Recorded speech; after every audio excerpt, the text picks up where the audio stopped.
ప్రభుత్వ ఉద్యోగులు జగన్ ఉంటే మంచోడు కాదు, మీరు మీ ఇష్టం వచ్చినట్టు పని చేసుకోవడానికి కుదరదు. తెలుగుదేశం టైంలో మీ ఇష్టం వచ్చినట్టు పని చేయించకపోయినా మీకు ఎట్లాంటి ఇబ్బంది పెట్టలేదు కాబట్టి అతనికి ఓటేయండి చంద్రబాబుకి. వాలంటీర్లు మీరందరూ జగన్ పెట్టినప్పుడు మిమ్మల్ని తిట్టాం, కానీ మీకు ఇప్పుడు 10,000 ఇచ్చేది మేమే, ప్లస్ మిమ్మల్ని కొనసాగించుతాం. కాబట్టి ఇప్పటిదాకా మిమ్మల్ని అన్నయ్యన్ని పక్కన పెట్టేసి తెలుగుదేశానికి అనుకూలంగా పనిచేయండి.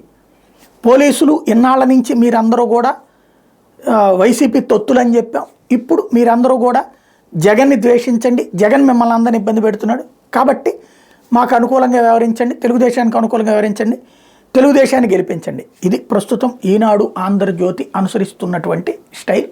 ఆంధ్రజ్యోతిది నిస్సిగ్గుగా ఉంటే తెలుగుదేశం పార్టీ బట్టలేసుకుని వ్యభిచరిస్తుంది కాబట్టి ఈనాడు ఆ తరహా వ్యభిచారాన్నే ఇప్పుడు ప్రొజెక్ట్ చేసుకుంటూ వస్తుంది. రోజు ఒక వర్గాన్ని రెచ్చగొట్టడం, మీరందరూ జగన్ మిమ్మల్ని ముంచేశాడు, ఇదివరకు మీరు అందరికీ స్వర్గధామంగా ఉండేది, ఇప్పుడు మీరందరూ కష్టాలు పడుతున్నారు కాబట్టి మీరందరూ అర్జెంటుగా చంద్రబాబు కోట్లేసేస్తే మీ జీవితాలు బాగుపడతాయి. ఖచ్చితంగా ఆలోచన రాదా? ఎందుకు రాదు? ప్రతి మనిషికి జీవితంలో రోజు ఏదో కష్టం వస్తుంది. ఆ కష్టం వచ్చినప్పుడు ఎవరో ఒకళ్ళని తిట్టుకుంటాం. ఆ తిట్టుకునేటప్పుడు అది ప్రభుత్వ ఉద్యోగులకి సహజంగా ఉన్నతాధికారుల మీద కోపం వస్తుంది. ఆ ఉన్నతాధికారుల మీద కోపం ప్రభుత్వం మీదకి మళ్ళుతుంది. ఆ ప్రభుత్వాన్ని నిందించితే ప్రభుత్వమే దీనికి అంతటికి దోషం చెప్తే ఆటోమేటిక్గా రూటు మారిపోతుంది. ప్రస్తుతం అనుసరిస్తున్నటువంటి వ్యూహం ఇదే. దీని ఇంపాక్ట్ జగన్ ఎంత పోగొట్టుకుంటాడు, చంద్రబాబు ఎంత రాబట్టుకుంటాడో చూడాలి.